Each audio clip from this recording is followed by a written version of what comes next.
জামাত, এই জামাত হচ্ছে সেই জামাত যে তলে তলে আওয়ামী লীগের লুঙ্গির নিচে জাঙ্গিয়া হয়ে তাদের হচ্ছে নিরাপত্তার দায়িত্ব নিয়ে নিজেরা নিজেদের কাজ চালিয়ে গেছে। ইউটিউবে তার কণ্ঠ নিজে তো আসছে, ও তো অস্বীকার করতে পারবে না। এর আগে ক্যাপ্টেন মহিউদ্দিন জাহাঙ্গীর কলেজের প্রিন্সিপাল একটা জামাতের গুমের সাথে জড়িত, তাকে পয়সা খেয়ে সে ওই ক্যাপ্টেন মহিউদ্দিন জাহাঙ্গীর কলেজে পুনর্বাসন করার জন্য গেছিল, সেটাও কিন্তু ফেসবুকে আসছে। তারপরে রাজশাহী বিশ্ববিদ্যালয়ে একজন ছাত্রীকে ভর্তির জন্য সে রিকমেন্ডেশন করে ভিসিকে দিছিল, সেই রিকমেন্ডেশন সহ কিন্তু ফেসবুকে আসছিল। ক্যাচাল ফ্যাসাদ গন্ডগোল বিমুক্ত একটা বাংলাদেশের যে স্বপ্ন আমরা দীর্ঘদিন যাবৎ দেখছি, সেই বাংলাদেশটা আসুক, এটাই হবে আমাদের সকলের জন্য প্রত্যাশা।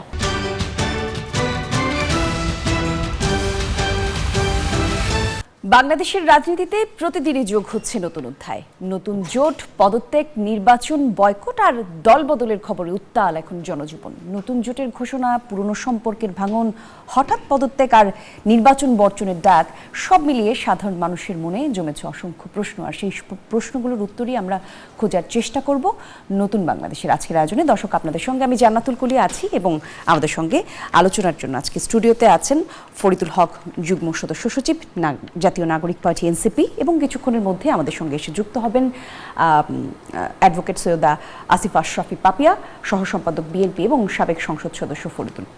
যাই হোক, তো শুরুতেই আমরা যেটা বলতে চাই, আলোচনার বিষয় কি ঠিক করেছি ফরিদুল হক, সেই বিষয়টি বলতে চাই। সেটা ঠিক করেছি আমরা নতুন বছরে সরগরম রাজনীতি, এই বিষয় নিয়ে আমরা আজকে কথা বলতে চাই। আমরা দেখতে পেলাম জামাতের সঙ্গে জোট করার পর এনসিপি থেকে একের পর এক জ্যেষ্ঠ যেসব নেতাকর্মী আছে তারা পদত্যাগ করছেন। আগামী নির্বাচন হতে হতে এনসিপি আসলে দলগতভাবে কতটা টিকে থাকতে পারবে, সেটাই প্রথম প্রশ্ন। আপনাকে নতুন বছরের শুভেচ্ছা, তার সঙ্গে এই প্রশ্নের উত্তরও জানতে চাই। জি, আপনাকেও নতুন বছরের শুভেচ্ছা, দর্শকদেরকেও শুভেচ্ছা। একটা তো ঝুঁকির মুখে কিংবা একটা কি বলে যে বড় ধাক্কা জোট গঠনের মধ্য দিয়ে এনসিপিতে এসছে, এটা সত্য।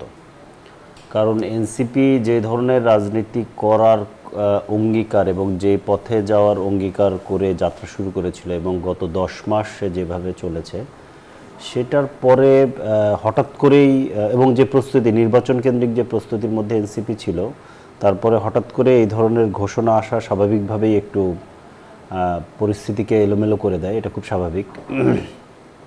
এখন এনসিপি একটা মধ্যমপন্থী রাজনৈতিক দলের কথা বলেছে, স্বভাবতই এখানে বিভিন্ন মতের, বিভিন্ন মতবাদের মানুষরা যুক্ত হয়েছিল। তো এইরকম পরিস্থিতিতে যখন যে কোনো একটা দিকে কিংবা একটা জোটের সাথে এনসিপি যুক্ত হয়ে যায়, তখন স্বাভাবিকভাবে এক ধরনের প্রতিক্রিয়া তো হবেই, এটা খুব স্বাভাবিক, প্রতিক্রিয়া হবেই। এখন রাজনীতির ব্যাপারটা, রাজনীতির মাঠটা হচ্ছে যে এটা খুব আগে থেকে ডিসাইড করা কঠিন, যে এইটা করলেই এটা হবে, এইভাবে গেলেই এটা হয়ে যাবে, এইভাবে ডিসাইড করা কঠিন। এটা খুবই আনপ্রেডিক্টেবল, এবং বাংলাদেশের রাজনীতিতে এটা আরও বেশি আনপ্রেডিক্টেবল। যে কোনো কিছু হতে পারে, যে কোনো কিছুই হয়। তবে আমার মতে, এটা আমার ব্যক্তিগত মতামত, আমি দলীয় সিদ্ধান্তের কি বলে যে পাবলিকলি দলীয় যে সিদ্ধান্ত, সেই সিদ্ধান্তের কিছুটা বাইরে গিয়ে আমি বলছি যে এনসিপি যদি একটু স্বতন্ত্রভাবে যাত্রা শুরু করত, মানে স্বতন্ত্র যে যাত্রা এনসিপি শুরু করেছিল সেটাকে যদি অব্যাহত রাখতো, তাহলে এনসিপির জন্য একটা বড় সম্ভাবনা দেখা যাচ্ছিল।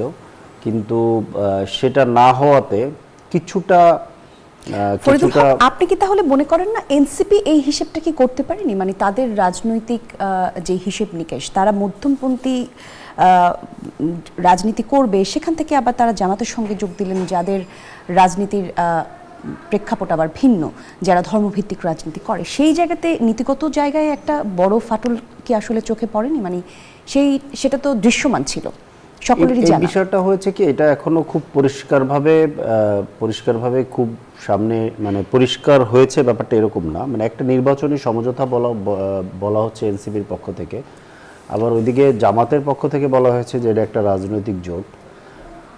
আবার এই জোটটা প্রথমত পাবলিকলি যখন ঘোষণা হয়, তখন এটা জামাতের পক্ষ থেকেই ঘোষণা হয়, মানে জামাতের আমির নিজেই ঘোষণা করেন। সেই ঘোষণা মঞ্চে এনসিপি উপস্থিত ছিল না, এনসিপি পরবর্তীতে আলাদা করে সংবাদ সম্মেলন করে।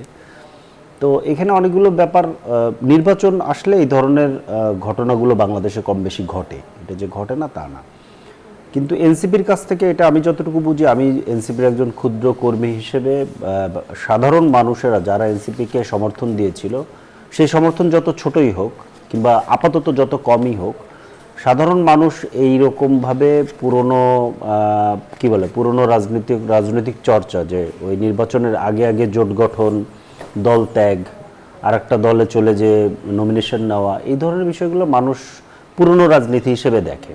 এনসিপির কাছ থেকে মানুষ একটা বেটার কিছু প্রত্যাশা করেছিল, সেটা যে কোনো বাস্তবসম্মত কারণেই হয়তোবা, আমি নিজেও আসলে এই প্রক্রিয়ার সাথে পুরোপুরি একমত ছিলাম না। আপনি জানবেন যে এখানে আরো একটা প্রশ্ন আছে ফরিদুল হক, দুঃখিত আপনাকে একটু কাটলাম। সেটা হচ্ছে আমরা এ পর্যন্ত অনেককেই এখানে আমরা পেয়েছি, আমরা মনিরা শারমিনকে পেয়েছি, আমরা আপনার সঙ্গে কথা বললাম, আরও এরকম এনসিপির যাদের সঙ্গে আমরা কথা বলেছি তারা সকলেই বলেছেন এই বিষয়টার সাথে তারা একমত নন। তাহলে কি বিষয়টা এরকম যে এনসিপি এই যে সিদ্ধান্তটা নিল জামায়াতের সঙ্গে জোট করার, এটা কি শুধুমাত্র গুটি কয়েক যারা দলের উচ্চ পর্যায়ে আছেন তারা সিদ্ধান্ত নিয়েছেন, বাকিদের সঙ্গে কথা বলেননি?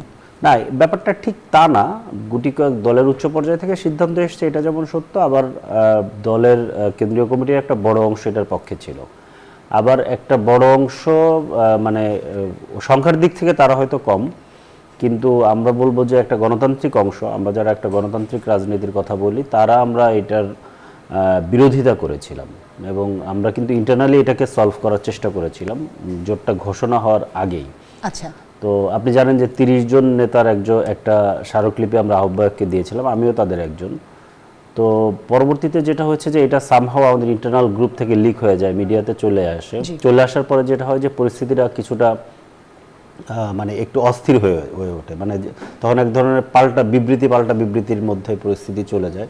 তখন আর স্বাভাবিকভাবে আলাপ আলোচনার ভিত্তিতে সিদ্ধান্ত নেওয়া, এই ধরনের পরিস্থিতি আর ঠিক আমরা করতে পারিনি।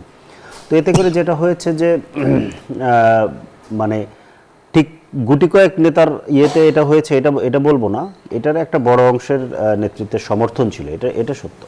কিন্তু ব্যাপারটা হচ্ছে যে আমরা মানে বাংলাদেশের সাধারণ মানুষ এবং আমাদের নেতাকর্মী তাদের কাছে যে কমিটমেন্টটা আমরা করেছিলাম শুরুতে, বাস্তবসম্মত কারণে হয়তোবা, এটা নেতৃবৃন্দ আরও ভালো বলতে পারবেন, যে বাস্তবসম্মত কিছু কারণে হয়তোবা এই স্বতন্ত্র পথে যাওয়ার ব্যাপারটাতে আমরা কনফিডেন্স রাখতে পারিনি। যেমন আপনি খেয়াল করে থাকবেন যে নভেম্বর মাসে আমরা যখন মনোনয়ন ওপেন করি, 1500-র মতো মানে 1500-এর মতো মানুষ মনোনয়ন কেনে এবং আমরা 3 দিনব্যাপী তাদের সাক্ষাৎকার নেই, আলাপ আলোচনা করি। এরপরে সপ্তাহব্যাপী যাচাই বাছাই কিংবা 2 সপ্তাহব্যাপী যাচাই বাছাই করে আমরা কিন্তু 125টা আসনে প্রাথমিক মনোনয়ন দিই। আমি নিজেও একটা আসনে মনোনয়ন পেয়েছিলাম। পরবর্তীতে আরও 175টা আমাদের আলাপ আলোচনা প্রায় রেডি ছিল, এটা আমরা 1-2 দিনের মধ্যে দিব, এরকম একটা পরিস্থিতির মধ্যে ছিল। তো তার মধ্যেই এই জোটের আলাপটা চলে আসে হঠাৎ করেই, মানে এর আগে এই প্রস্তুতিটা ছিল না। তো স্বাভাবিকভাবেই হঠাৎ করে আসাতে এইটার যে প্রতিক্রিয়া হয় এবং এটাকে ম্যানেজ করার জন্য যে পরিমাণ সময় এবং যে পরিমাণ দক্ষতা দরকার, সেই জায়গাতে আমাদের কিছুটা মানে শীর্ষ নেতৃত্বের কিছুটা ঘাটতি ছিল। সেই জায়গাটা এখনও ওই অসন্তোষটা পুরোপুরি নেতৃত্ব কাটিয়ে উঠতে পারেনি, শীর্ষ নেতৃত্ব এটা কাটিয়ে উঠতে পারেনি, এখনও অসন্তোষটা আছে। তো দেখা যাক, এটা টাইম উইল সে। তাহলে এই জায়গাটা তো আরও একটা দায়বদ্ধতা থেকে যায় যাদের কাছ থেকে মনোনয়ন বা এই যে মনোনয়ন সংক্রান্ত যে সকল কর্মকাণ্ডের মধ্য দিয়ে এনসিপি গিয়েছে, তাদেরকে আসলে এনসিপি এখন কি জবাব দেবে, বা যারা মনোনয়ন নিয়েছে তাদের মনোনয়নপত্র ফেরত দেওয়া বা এই যে প্রক্রিয়াটা, সেটা আসলে এনসিপি কিভাবে ম্যানেজ করবে এখন? এইখানে মানে শুধু তাদের ক্ষেত্রেই না, মানে এখানে ব্যাপারটা হচ্ছে যে যারা মনোনয়ন নিয়েছে, যারা মনোনয়ন পেয়েছিল এবং এনসিপির সাধারণ নেতাকর্মী এবং যে মানুষেরা এনসিপিকে সমর্থন দিয়েছিল, সবার কাছেই এক ধরনের দায়বদ্ধতা তো আছেই। কিন্তু এই জায়গাটাতে যে প্রবলেমটা যেটা হয়েছে যে ধরেন হয়তোবা জোটে গেলে 30টা আসনে এনসিপি কম্পিট করবে, কারণ প্রবলেম হচ্ছে যে এনসিপির তো সারা বাংলাদেশেই কোথাও না মানে কম আর বেশি সমর্থক আছে সারা বাংলাদেশে। আমার এটা হিসাব ছিল যে 5-6% বিভিন্ন জরিপে এসছে, নির্বাচন আসতে আসতে এটা 10%-এ যাবে, কারণ নির্বাচন আমরা যেভাবে পরিকল্পনা করছিলাম ওইভাবে গেলে নির্বাচনে আসলে এটা 10%-এর মতো হতো। এখন দেখেন যে এখন জোটের কি বলে যে জোটের নির্বাচন হওয়ার কারণে আমি নিজেকে নির্বাচন থেকে প্রত্যাহার করে নিয়েছি, তাহলে আমার আসনে এনসিপির আর কোনো প্রার্থী থাকছে না, রইল না। জোটের এনসিপির প্রার্থী থাকছে না। প্রার্থী না থাকাতে যেটা হচ্ছে যে আমার আসনে যে 5% কিংবা 10% মানুষ এনসিপিকে ভোট দিতে চেয়েছিল তার কিন্তু আর ভয়েস থাকতেছে না। মানে তার ভয়েসটা সংসদে না গেলেও অন্তত ভোট দিয়ে সে বলতে পারতো যে সে আমার প্রতিনিধি, তখন ওই মানুষটা তার হয়ে বিভিন্ন সময় কথা বলতে পারতো, তার একটা লেজিটিমেসি থাকতো। সেই জায়গাটাতে এনসিপি একটা মানে সংকটের মধ্যে পড়েছে। এবং সারা বাংলাদেশে আমাদের যে নেতাকর্মীরা অন্যান্য আসনে তারা কি করবে এই জায়গাগুলো খুব একটা মানে সুবিধাজনক। তাহলে কি এই কথাটা আসলে আমরা বলতে পারি কিনা যে এনসিপি আসলে দল তৈরি করবার আগেই মানুষকে যে স্বপ্ন দেখিয়েছিল সেই স্বপ্নের জায়গায় তো তারা নিজেরাই আর এখন চিন্তা করছে না, তার মানুষের স্বপ্ন দেখানোর যে আশ্বাস তারা দিয়েছিল সেটা কি ফিকে হয়ে গেল? এখন ব্যাপারটা হচ্ছে কি, একটা সিদ্ধান্তের উপরে এই জিনিসটা ডিপেন্ড করা কঠিন। একটা সিদ্ধান্ত ধরেন মানে রাজনীতি করতে গেলে সব সিদ্ধান্ত আপনার পক্ষে আসবে, সব সিদ্ধান্ত আপনি ভালো নিতে পারবেন, এটা হয় না সবসময়। কখনো কখনো আপনি ভুল সিদ্ধান্ত হয়তো বা নেবেন। তো আপাত দৃষ্টিতে একটা সিদ্ধান্ত ভুল মনে হলো, দেখা যায় যে লম্বা রাজনৈতিক প্রক্রিয়ার মধ্য দিয়ে ওই সিদ্ধান্তটা আবার কখনো কখনো সঠিকও প্রমাণিত হতে পারে। সো এটা ইনস্ট্যান্ট ডিসাইড করা কঠিন, এটা হিস্ট্রি উইল মেক ডিসিশন। তো এখন ব্যাপারটা হচ্ছে সেটা হচ্ছে যে পরবর্তীতে দেখা যাক কি হয়। ধন্যবাদ আপনাকে। দর্শক, আমাদের সঙ্গে আমাদের মধ্যে এসে পৌঁছেছেন অ্যাডভোকেট সৈয়দা আসিফা আশরাফি পাপিয়া, সহসম্পাদক বিএনপি এবং সাবেক সংসদ সদস্য। আপা, আমন্ত্রণ আপনাকে, নতুন বছরের শুভেচ্ছা। আমরা আজকে কথা বলছিলাম, বিষয় ঠিক করেছি কথা বলার, নতুন বছরের সরগরম রাজনীতি। মূলত রাজনীতিতে এখন যে দল বদলের হিড়িক পড়েছে, সামনে নির্বাচন, এই সময় আসলে দল বদলের এই হিড়িক রাজনীতিতে কি ইঙ্গিত দেয়? তার আগে আমি বলি, নতুন বছরের আসলে নিজে খুব ব্যথিত, কারণ গত বছর 1 জানুয়ারি আমার বাবা মারা যান। আজকে আমার বাবার প্রথম মৃত্যুবার্ষিকী। তারপরে আমি আমার কৈশোর জীবন থেকে যে ব্যক্তির হাত ধরে হাঁটি হাঁটি পা পা করে আমি এতদূর পর্যন্ত এসেছি, আজকে সে আমার হাতটা ছেড়ে পৃথিবী থেকে চিরবিদায় নিয়ে নিয়েছে। আজকে আমার শূন্যতা, রিক্ততা এবং আমার মন মানসিকতা সত্যিকার অর্থেই মানে টকশোয় আসার মতো নাই। কিন্তু গত পরশুদিন থেকে আপনারা আমাকে ডাকছেন, আমি বারবার আসবো না, মানসিক যে শক্তি সেটার দরকার ছিল, তো সেটা যাই হোক, কিছু কিছু পরিবেশের সাথে খাপ খাইয়ে চলতে হচ্ছে, এই আর কি, বাহ্যিকভাবে এটাই। তো যাই হোক, নতুন বছরে সবাই ভালো থাকুক, সুন্দর বাংলাদেশ আসুক এবং গণতান্ত্রিক বাংলাদেশ আসুক, ক্যাচাল ফ্যাসাদ গন্ডগোল বিমুক্ত একটা বাংলাদেশের যে স্বপ্ন আমরা দীর্ঘদিন যাবৎ দেখছি, সেই বাংলাদেশটা আসুক, এটাই হবে আমাদের সকলের জন্য প্রত্যাশা। কিন্তু এই দল বদলের হিড়িকে পাশাপাশি দেশবাসীকে গণতন্ত্রের যে নেত্রী, আপসীর নেত্রী বেগম খালেদা জিয়ার প্রতি যে মানুষের শ্রদ্ধা জ্ঞাপন করছে, তার প্রতি আমি কৃতজ্ঞতা প্রকাশ করছি এবং সারা বিশ্বব্যাপী আজকে শোকে মুহ্যমান। আমিও যেমন ব্যথিত, আপনারাও ব্যথিত। এই ব্যথিতটাই উভয়কে সমবেদনা জ্ঞাপন করছি। এখন জোটের রাজনীতির পূর্ব আপনি যেটা বলছেন, তা দেখেন, আজকে নতুন বন্দোবস্তের এবং জুলাই আগস্টের অভ্যুত্থানের সারমর্মটা কি? মানে ভারতীয় আধিপত্যবাদের বিরুদ্ধে, আগ্রাসনের বিরুদ্ধে এবং শেখ হাসিনার অবৈধ 15 বছর ক্ষমতায়ন এবং ক্ষমতার জগদ্দল পাথরের মতো চেপে থাকার বিরুদ্ধে প্রতিবাদের বহিঃপ্রকাশ। শেখ হাসিনা পালায় যেতে বাধ্য হয়েছে।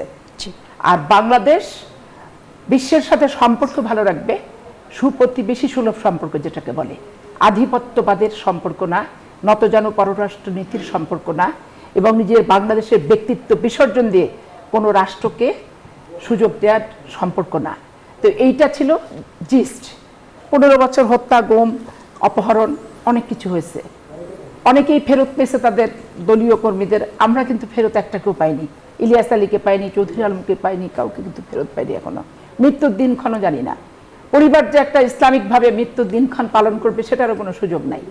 এখন স্বাভাবিক কারণে এনসিপি এই জুলাই আগস্ট অভ্যুত্থানের পরে যে এনসিপির জন্ম, এই এনসিপির স্বপ্নের সাথে জোটের কিছু অমিল এবং তাদের যে স্বপ্নটা অনেকের ছিল, সেই স্বপ্নটার বাস্তবায়ন না হওয়ার কারণে তারা দেখেন, পত্রিকায় প্রকাশিত হয়েছে রয়টার্স, যে জামাত ইসলামের নেতৃবৃন্দ ইন্ডিয়াতে যে কথা বলেছে এবং সেটা তারা গোপন রেখেছে। তাদেরকে প্রশ্ন করা হয়েছে কেন গোপন রেখেছে? ভারত গোপন রাখতে বলেছে তাই রেখেছি। তাহলে বিষয়টা কি হলো? জিএম কাদেরের মতো, যে ভারত কলুপ লাগিয়ে দিয়েছে মুখে, তাই আমিও কলুপ লাগিয়ে দিয়েছি। তাহলে আজকে এই ইয়াং ছেলেরা, এই তরুণ ছেলেরা জীবন হাতে নিয়ে বাজি রেখে নিরাপদ সড়ক থেকে শুরু করে জুলাই আগস্টের অভ্যুত্থানের সম্মুখ সারির যোদ্ধা যারা, তাদের ভিতরে তারা তো ভারতীয় আগ্রাসন চায় না। কারণ এই দেশ জাতির শত্রু হাসিনাকে আশ্রয় দিয়েছে কে? ভারত। আজকে ভারত থেকে সে বক্তৃতা দিচ্ছে বাংলাদেশের স্বাধীনতা সার্বভৌমত্বের বিপক্ষে এবং স্থিতিশীলতার বিপক্ষে। স্বাভাবিক কারণে তাদের এই তরুণ মনে এবং তাদের এই ভরাক্রান্ত মনে হাদির মতো একটা ছেলেকে আমরা হারিয়েছি, যে চারটিখানি কথার একটা মেধাবী, দেশপ্রেমিক, সৎ এবং একটা সার্বজনীন বাংলাদেশের স্বপ্ন যে ছেলেটা দেখতো।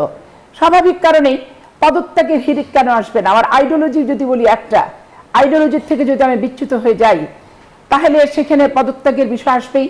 আর যারা একবার দাঁতটা চিপে চাপে সংগঠন করতে পারবে তারা করবে। আর এখনো তো এটা সেইভাবে আদর্শিক দল, সময় যেহেতু অল্প, গড়ে উঠতে পারেনি। সময় একটা দল গড়তে কত বছর লাগে, সেখানে বয়সটাই বা তাদের কত। স্বাভাবিক কারণে তারা যেখানে মনে করছে বনিমারা জামাতের সাথে গেছে, জামাতের সাথে যে তারা লাভের চেয়ে তাদের লস বেশি। কারণ জামাত, এই জামাত হচ্ছে সেই জামাত যে তলে তলে আওয়ামী লীগের লুঙ্গির নিচে জাঙ্গিয়া হয়ে তাদের হচ্ছে নিরাপত্তার দায়িত্ব নিয়ে নিজেরা নিজেদের কাজ চালিয়ে গেছে। এটা তো সেই জামাতি। তারপরে দেখেন তারা মনে করলো যে হচ্ছে তারা বিশ্ববিদ্যালয়ে জিতে বিশাল একটা কিছু করবে, কিন্তু এই ছেলেগুলো আলটিমেটলি কিন্তু বার্ডেন হয়ে গেছে। তাদের মুখের যে অশ্রাব্য ভাষা, অঙ্গ প্রত্যঙ্গ নিয়ে যে গালিগালাজ, শিক্ষক থেকে শুরু করে সবার প্রতি যে হুমকি করে। একটা শিক্ষক স্বৈরাচারের দোষর হলে সিন্ডিকেট আছে, ভিসি আছে, একাডেমিক কাউন্সিল আছে, শিক্ষা মন্ত্রণালয় আছে। একটা প্রসেস মাফিক যেমন ছাত্র ভর্তি হয়, একটা প্রক্রিয়ার মাধ্যম দিয়ে তেমন একটি ছাত্র শিক্ষক নিয়োগ পায়। সেই নিয়োগ প্রক্রিয়ার ভিত্তিতেই যা পদ্ধতি আছে সেভাবে সে বের হবে।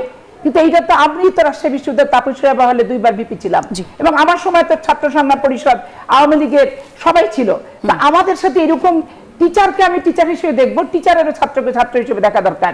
আর সেইখানে দেখেন কি পরিস্থিতি। আজকে আমি বলতে বাধ্য হচ্ছি যে আপনি পত্রপত্রিকা যদি দেখেন, চাঁপাইনবাবগঞ্জের জেলার নায়েবে আমির লতিফুর রহমান সাহেব যে বক্তৃতা দিয়েছে, নিশ্চয়ই ফেসবুক থেকে ইউটিউব, প্রথম আলো শিরোনাম কিন্তু হয়েছে যে ডিসি, এসপি, ডিআইজি এখন শুধু hello DIG, hello SP, hello DC এই যে করছে। তাহলে এই নির্বাচনকে আপনি মনে করেন যে চাঁপাইনবাবগঞ্জে নিরপেক্ষ নির্বাচন হবে? এবং প্রধান উপদেষ্টা অফিসের এপিএস, যার নাম হচ্ছে সাব্বির, তার বাড়ি হচ্ছে বালিয়াডাঙ্গায়, সে হচ্ছে একটা জামাত ইসলামের 14 গোষ্ঠী তার জামাত ইসলাম করে, এবং তার বাড়ির সামনে এখনো একটা কম্বল পাওয়ার খবর পেয়ে আমি টকশোতে ঢুকছি। এবং এর আগেও সে একটা জিনিসপত্র নিয়ে যে ওই টোটাল ইউনিয়নটাকে মানুষদেরকে দিয়ে টিয়ে ভোটের হচ্ছে লেনদেন করতেছে। তাহলে এই সরকারের নিরপেক্ষতার জন্য তার অফিসটা তো আগে নিরপেক্ষ করতে হবে। একদমই তাই। শোনার চেষ্টা করব, একটা ছোট্ট বিরতিতে যেতে হচ্ছে আমাদেরকে। দর্শক দেখছেন নতুন বাংলাদেশের আয়োজন, একটা বিরতির পর আবারও ফিরছি, থাকুন সঙ্গে। আর একবার আমন্ত্রণ, দর্শক দেখছেন নতুন বাংলাদেশের আয়োজন। আলোচনার বিষয় ঠিক করেছি নতুন বছরের সরগরম রাজনীতি। আরো একবার পাপি আপার কাছে ফিরতে চাই। আপা, আপনি বলছিলেন বিরতিতে যে আবার আগে যে বাংলাদেশের রাজনীতির এখন আসলে যে প্রেক্ষাপট, সেখান থেকে আপনি কিছু তথ্য দিচ্ছিলেন। একটু জানিয়ে রাখি, আজকে আল জাজিরার একটি বিশ্লেষণধর্মী খবরে বলা হয়েছে বিএনপি চেয়ারপারসন বেগম খালেদা জিয়ার প্রয়াণে বিএনপির রাজনীতিতে যে শূন্যতা তৈরি হয়েছে, সেই শূন্যতায় এখন তারেক রহমানের সামনে আরও বড় চ্যালেঞ্জ হয়ে দাঁড়ালো। কারণ বিএনপি এখন যেই দলটির বিরুদ্ধে রাজনৈতিক লড়াই করবে, অর্থাৎ জামায়াত, কারণ তারা তো আসলে এখন বিরোধী দলের জায়গায় থাকবে, যেহেতু আওয়ামী লীগের রাজনৈতিক কর্মকাণ্ড নিষিদ্ধ করা হয়েছে।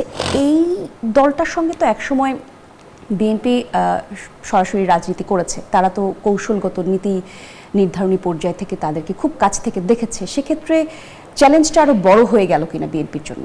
আমাদের চ্যালেঞ্জ যা আছে, আমরা যেটা বুঝি যে রাষ্ট্রপতি জিয়াউর রহমান 30শে মে যেদিন মারা যান, সেদিনও বাংলাদেশের বিএনপির অনেকেই বলছিল যে Zia Rahman -two BNP minus.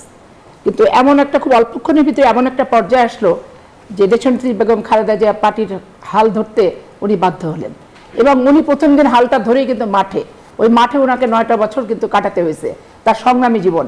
আর তার ওই সংগ্রামী জীবনের আমরা ছিলাম তার সৈনিক, এবং তার ওই নেতৃত্বের আমাদেরকে দিয়ে সে কাজ করাতো। আর জিয়াউর রহমানের যে সমস্ত লোকেরা ছিল তাদেরকে নমিনেশন দিয়েই কিন্তু 91 নির্বাচনে বিএনপি রাষ্ট্রীয় ক্ষমতা এসেছে। বেগম খালেদা জিয়ার পা থেকে মাথা পর্যন্ত যে রোগ, এবং পা থেকে মাথা পর্যন্ত যতগুলো রোগের বর্ণনা, ততগুলোই কিন্তু শেখ হাসিনা নির্যাতনের নাম। বেগম খালেদা জিয়ার পা থেকে মাথা পর্যন্ত যে অসুস্থতা, এটাই হচ্ছে বাংলাদেশের রক্তাক্ত বাংলাদেশের ইতিহাস, এটাই হচ্ছে নির্যাতিত বাংলাদেশের ইতিহাস, এইটাই হচ্ছে ভারতীয় আধিপত্যবাদের নগ্ন থাবার ইতিহাস। অতএব রাজনীতি একদিনের না, আর রাজনীতি একবার ক্ষমতায় যাওয়ার একবার বিরোধী দলে থাকারও হিসাব না। রাজনীতি হচ্ছে দীর্ঘ যুদ্ধে, দীর্ঘ লড়াইয়ে আমি আমার ইনসাফ নিয়ে যুদ্ধ করতে পারছি কিনা, নীতি নিয়ে যুদ্ধ করতে পারছি কিনা, এটাই হচ্ছে দেখার বিষয়। 86-তে জামাত আওয়ামী লীগ একসাথে নির্বাচনে গেছে, আপনারা বাংলাদেশের ইতিহাস কিন্তু তাই বলে। তাহলে 86-তে তখন তারা এই জাতীয় পার্টির দোসর এই জামাত ইসলামী কিন্তু হয়েছে। আবার দেখেন তারা হচ্ছে 88-তে যখন দেখলো বেগম খালেদা যে আন্দোলনের মাঠ টোটালটা নিয়ন্ত্রণ করেছে, তখন এসে নামে মাত্র তারা আন্দোলন করেছে, কোথাও গেছে কোথাও যায়নি, এরকম একটা পরিস্থিতি। আবার দেখেন কত এরা সুবিধাবাদী কি টাইপের। 91-তে তারা 2টা মহিলা এমপি নিয়ে আসলো, আসার সাথে সাথে দেখেন 94 যে আবার বিএনপির বিরুদ্ধে সাঁড়াশি আক্রমণ চালালো এই মুহূর্তে দরকার তত্ত্বাবধায়ক সরকার করে। আবার হাসিনার চাপা খেলো, খেয়ে দিয়ে ধরো 2001-এ আমাদের সাথে আসলো, এসে যেই 2008 আসলো সাথে সাথে পাল্টি খেলো, খেয়ে ধরেন আবার ডিজিডিএফআর খপ্পরে চলে গেল। কারণ অন্তর্বর্তীকালীন তত্ত্বাবধায়ক অনির্বাচিত সরকার থাকলে এরা খুব ফুরফুরা মেজাজে থাকে, এদের একবারে টলপ লাগায়, পারফিউম স্প্রে মেরে এরা একবারে মনে হয় রাষ্ট্রীয় ক্ষমতা আছে, বর্তমান ঠিক যেভাবে আছে। দেখেন চাঁপাইনবাবগঞ্জের নায়েবে আমির লতিফুর রহমান আওয়ামী লীগের সাথে মিলেমিশে 15 বছর চলেছে, প্রকাশ্যে একটি মামলাও তার নাই, সে একদিনের কিন্তু জেল হাজত পর্যন্ত খাটে নাই।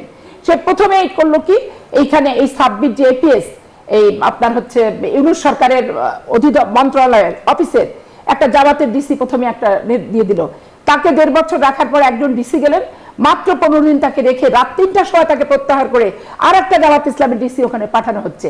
তাহলে তারা যে পুলিং এজেন্ট গুলো দিচ্ছে তার আগেই এই 1.5 বছরে কিন্তু ডাক্তার যেগুলো হবে, থানা স্বাস্থ্য কমপ্লেক্সে যেগুলো হবে সব কিন্তু শিবিরের সমর্থক, শিবিরের ক্যাডার। এখনই যদি এই টকশো যদি সরকারের কেউ শোনে, এখনই সাব্বিরের বাসার সামনে রেড দিলে 1 ট্রাক পাবে যেগুলো দিয়ে ভোট কেনার জন্য মাল ম্যাটেরিয়াল সে নিয়ে গেছে। ধন্যবাদ আপনাকে ফরিদুল হক। এই যে রাজনৈতিক যে অবস্থানের কথা আমরা এখন কথা বলছি, মূলত বিএনপির রাজনৈতিক অবস্থান একই সঙ্গে এনসিপি এবং জামায়াতের যেই জোট, সেই জায়গা থেকে এই যে পদত্যাগের যে হিড়িক পড়ছে সেইখানে এনসিপি কিছুটা শঙ্কিত কিনা? আপনাদের যারা আসলে নীতি নির্ধারণী পর্যায়ে আছে তাদের মতামত কি? আপনাদের সঙ্গে কথা হয়েছে নিশ্চয়ই এই বিষয়গুলো নিয়ে খোলামেলা? না, এখন তো ধরেন একরকম নির্বাচনী ট্রেন ছেড়ে দিয়েছে। সো নির্বাচন যতটুকু সামর্থ্য আছে সেইটুকু করার জন্যই প্রধানত দল ব্যস্ত। নির্বাচনী মনোনয়ন জমাদান বা যাচাই বাছাই এবং নির্বাচনকে মাঠে অনুষ্ঠিত করা, সব কিছু নিয়ে ব্যস্ততার মধ্যে আছে। তো দেখা যাক, এগুলো নিয়ে নিশ্চয়ই কথাবার্তা হবে। তো এইখানে একটা বিষয় আমি একটু বলতে চাই যে ধরেন এনসিপি যেটা করছে সেটা তো একটা এনসিপির অভ্যন্তরীণ ব্যাপার, এগুলো তো ধরেন এগুলো চলমান, এগুলো চলতে থাকবে। কিন্তু জাতীয় রাজনীতিতে আমরা যেগুলো দেখতে পাচ্ছি সবগুলো বিষয় খুব শোভনীয় না। আপা বলছে, আমিও এই জিনিসটা আমিও আমার জায়গা থেকে বলি, কারণ আমি বহু টকশোতে জেএম কাদেরের ওই বক্তব্যকে নিন্দা জানিয়েছি এবং জেএম কাদেরের দলকে আমরা প্রকাশ্যে ভারতের এজেন্সি বলেছি আমরা, যে তারা এখানে দিল্লির এজেন্সি নিয়ে রাজনৈতিক দল করছে। তো একই ধরনের কথা আজকে যখন শফিক সাহেবের ব্যাপারে এসছে, এটা খুবই নিন্দনীয় ব্যাপার যে উনি কি কথা বলেছেন এটা উনি 4 মাস পরে কিংবা 5 মাস পরে জানাচ্ছেন। আবার হচ্ছে যে উনি বলছেন আবার এটা যে ওনাকে গোপন রাখতে বলা হয়েছিল, তো গোপন রাখতে বলা হয়েছিল, এখন উনি কথা বলছেন, তাহলে কি কথা হচ্ছে সেগুলো কিন্তু আমরা জানতে পারছি না, সেগুলো পরিষ্কার না। তার মানে হচ্ছে উনি যতটুকু বলতে চাইছেন ততটুকুই বলছেন। আমরা বারবার এইখানকার পুরনো রাজনৈতিক দলগুলোকে বারবার আমরা যে অনুরোধ করেছি যে দিল্লির সাথে নেগোসিয়েশন করে ক্ষমতায় যাওয়ার যে পুরনো হাসিনা স্টাইল, এইখান থেকে আপনারা বেরিয়ে আসেন। দিল্লি একটা পার্শ্ববর্তী রাষ্ট্র, তাদের সাথে আমাদের একটা মর্যাদা ভিত্তিক সম্পর্ক তৈরি হবে, সেই সম্পর্ক আমরা রাখবো, সেটা নিয়ে কোনো অসুবিধা নেই। এবং এটার জন্য আমি বলবো যে দলমতের ঊর্ধ্বে উঠে শহীদ রাষ্ট্রপতি জিয়াউর রহমান এবং বেগম খালেদা জিয়া দুজনেই ধরেন বিএনপির বাইরে এখন তাদেরকে ভাবতে হবে, দুজনেই পরলোক গমন করেছেন, আল্লাহ তাদেরকে বেহেশত নসিব করুন।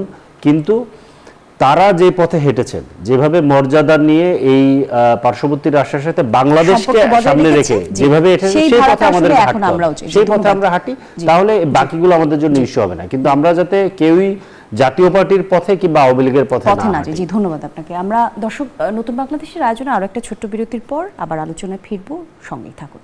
আর একবার আমন্ত্রণ, দর্শক দেখছেন নতুন বাংলাদেশের আয়োজন। আলোচনার বিষয় ঠিক করেছি নতুন বছরের সরগরম রাজনীতি। আমাদের সঙ্গে উপস্থিত আছেন স্টুডিওতে অ্যাডভোকেট সৈয়দা আসিফা আশরাফি পাপিয়া, আছেন ফরিদুল হক। কথা বলছিলাম তাদের সঙ্গে। ফরিদুল হক, একটু আপনাকে একটা জিনিস পড়ে শোনাতে চাই। চাঁপাইনবাবগঞ্জ ৩ সদর আসনের সাবেক সংসদ সদস্য এবং জামায়াত ইসলামীর কেন্দ্রীয় কমিটির সদস্য লতিফুর রহমান ঘোষণা দিয়েছেন, আওয়ামী লীগ থেকে জামায়াতে যোগ দিলে সব দায়িত্ব তারা নিবে। এখনকার জামায়াত আগের চেয়ে অনেক শক্তিশালী। একই সাথে রয়টার্সকে দেয়া বক্তব্য গোপন রাখার বিষয়ে জামায়াতের এই সকল সিদ্ধান্তের ব্যাপারে এনসিপি কতখানি একমত? না, এটা তো একমত হওয়ার কোনো রকম কোনো সুযোগ নেই। এটা নির্বাচনী একটা সমঝোতা করলে তাদের সব কিছুতে একমত হতে হবে, এরকম কোনো মানে ব্যাপার নেই। আরেকটা ব্যাপার হচ্ছে যে এই যে দুইটা ঘটনা, যে বক্তব্য আওয়ামী লীগকে যেভাবে আশ্রয় দেওয়ার যে বক্তব্য এসছে, এবং জামায়াতের আমির যেভাবে ইন্ডিয়ান কূটনীতিকের সাথে গোপন বৈঠক করে পরবর্তীতে এসে প্রকাশ করেছেন, এগুলো সবই জাতীয় পার্টি সিনড্রোম মনে হয়। মানে জামাতকে এখন অনেকটা ইসলামী জাতীয় পার্টি টাইপ মনে হচ্ছে। তো এইটা তো মানে এনসিপির দিক থেকে সমর্থন দেওয়ার কোনো সুযোগ নেই। এনসিপির কোনো নেতা যদি দেনও, সেটা তার ব্যক্তিগত ব্যাপার। কিংবা আমি পরিষ্কারভাবে বুঝি যে এনসিপি জুলাই গণ অভ্যুত্থানের আমাদের যে আকাঙ্ক্ষা, এবং জুলাই গণ অভ্যুত্থানের মানে অগ্নিগর্ভ থেকে এনসিপির জন্ম, এবং এটার একটা আলাদা আকাঙ্ক্ষা আছে। জুলাইতে আমরা যখন রাস্তায় নেমেছিলাম, আমাদের সামনে প্রধানত 2-3টা জায়গা ছিল। প্রধান জায়গাটা কি, একটা ফ্যাসিবাদী শক্তির বিরুদ্ধে আমাদের লড়াই চলছিল, পাশাপাশি একটা সাম্রাজ্যবাদী শক্তির বিরুদ্ধে আমরা আমাদের ভূখণ্ডকে রক্ষা করার জন্য লড়ছিলাম।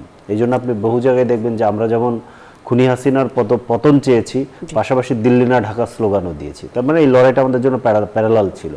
এখন ওই গোষ্ঠীর পারপাস এই ভূখণ্ডে যারাই করতে চাইবে, তাদেরকে এই মানে এই জুলাইয়ের যে ছাত্র জনতা, তাদেরকে মোকাবেলা করতে হবে।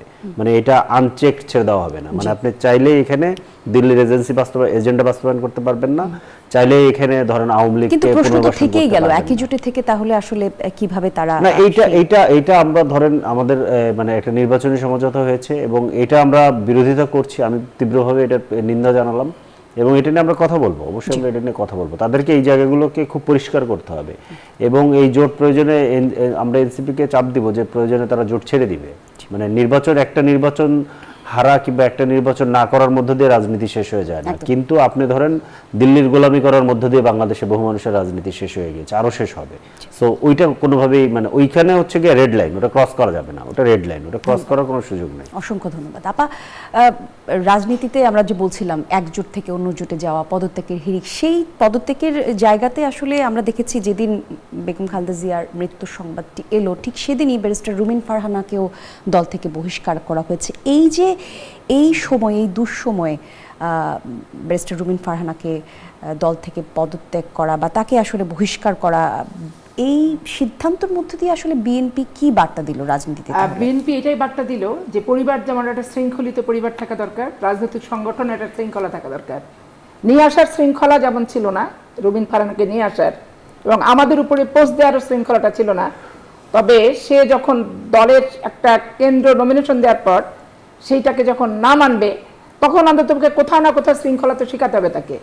তো দল শৃঙ্খলা শেখানোর জন্যই দলের গঠনতান্ত্রিক নিয়ম মাফিকই তাকে হচ্ছে সেটা করেছে। এখন আপনি বলতে পারেন যে বেগম খালেদা জিয়ার মৃত্যুর দিন না করে আগের দিন, পরের দিন, 7 দিন, সেটা আপনার সাথে আমি একমত যে ওই দিনে না করে অন্য দিনে করলে হতো কি একটা কিছু হতো, এরকম ব্যাপার, সেটা ঠিক আছে যে একদিনের জন্য তার খুব বেশি কিছু হতো না, আর 2 দিনের জন্য খুব বেশি কিছু হতো না।